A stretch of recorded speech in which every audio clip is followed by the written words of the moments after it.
darling bride-to-be, you're finally back. I'm tired of waiting. I know our wedding is important, but you don't have to tire yourself out on it.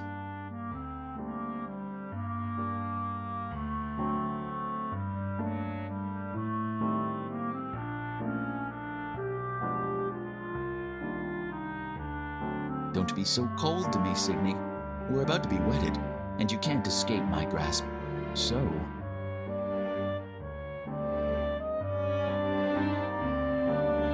Cinny isn't your wife yet.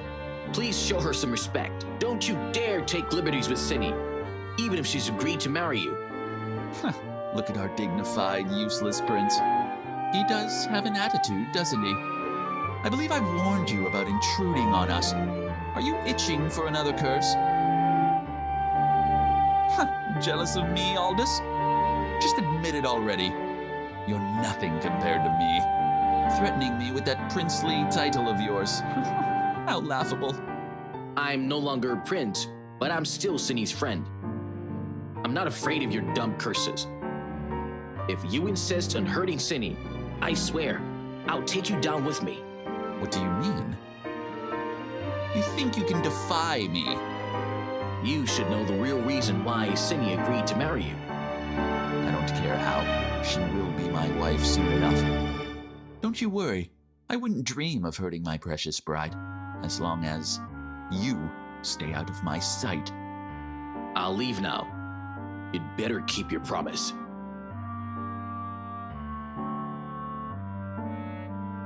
Finally got rid of the bother. No one will disturb us now. Signy, shall I tell you a story? Of course you can't.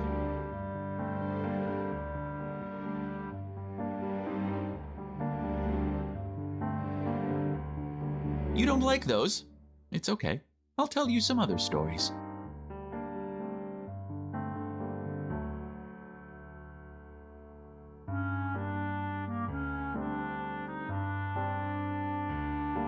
Since you don't like the crow story, I'll tell you the story of a boy instead.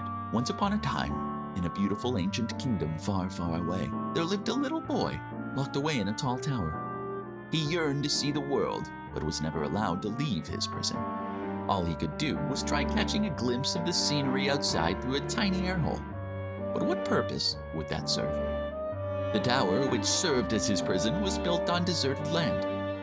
What else could there be on a wasteland? Wilted trees and thorny brambles. Eventually, the boy stopped trying to peek outside. The lightless surroundings weren't any better than the darkness within the tower.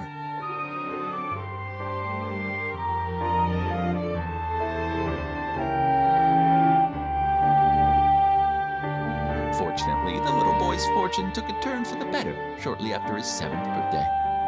He found his first and only friend in the form of an intimidating wizard who appeared out of nowhere. Can you even imagine that? Through the tiny air hole, the boy learned powerful magic from the wizard. He finally found a sense of purpose in his life. The kingdom eventually collapsed, and the boy was finally allowed to leave the tower. But what stood before him was nothing more than just ruins and rubble. Yet he couldn't care less. He had new ideals to pursue. He refused to waste any time reminiscing about his past. All who stood against him suffered their retributions. He is the sole winner in this game of life. Don't you agree?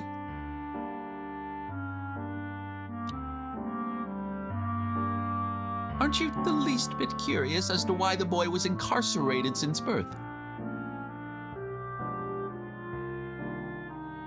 It was a curse.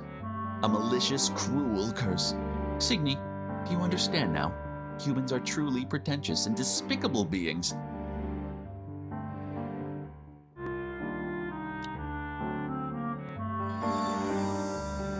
So, you're finally interested in my story. You wish to know why he was incarcerated. It was a curse. A malicious, cruel curse. He was merely a newborn baby and couldn't possibly harm a single soul. But his cowardly parents abandoned him without a thought. Signy, do you understand now? Humans are truly pretentious and despicable beings. Unfortunately, no. He was powerful beyond belief and could do whatever he wished.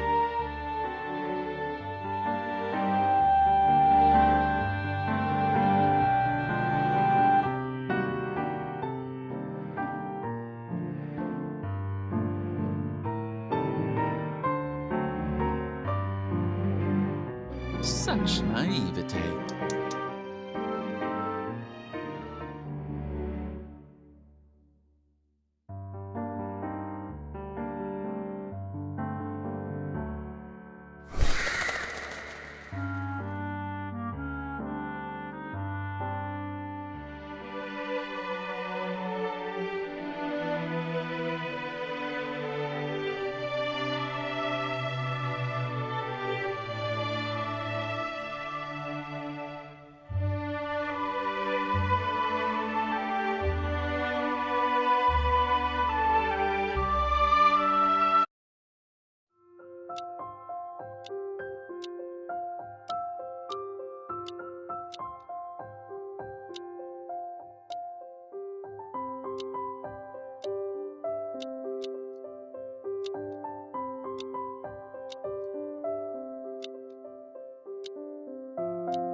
Oh, Cindy, you look gorgeous tonight.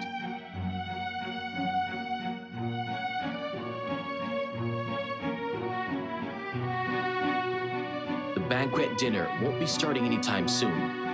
We can stay here for a while longer. Shall I tell you a story then? There are others waiting to tell their stories too. My story isn't very interesting though. I was just a normal prince before I was cursed. I was even naughtier than you were. I often climbed and hid in trees all night.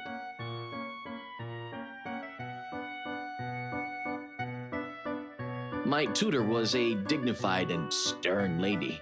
She complained to my father on many occasions, but I was never punished for it. My parents often made up excuses to leave me at home while they went on vacations. I was very upset with them. Yes, I wanted to show them how it feels when someone you love dearly disappears. They knew how I felt and never punished me. It gradually turned into a family game between us. They would scour the entire castle to find out which tree I was hiding in, bring me down, and take me on their trips.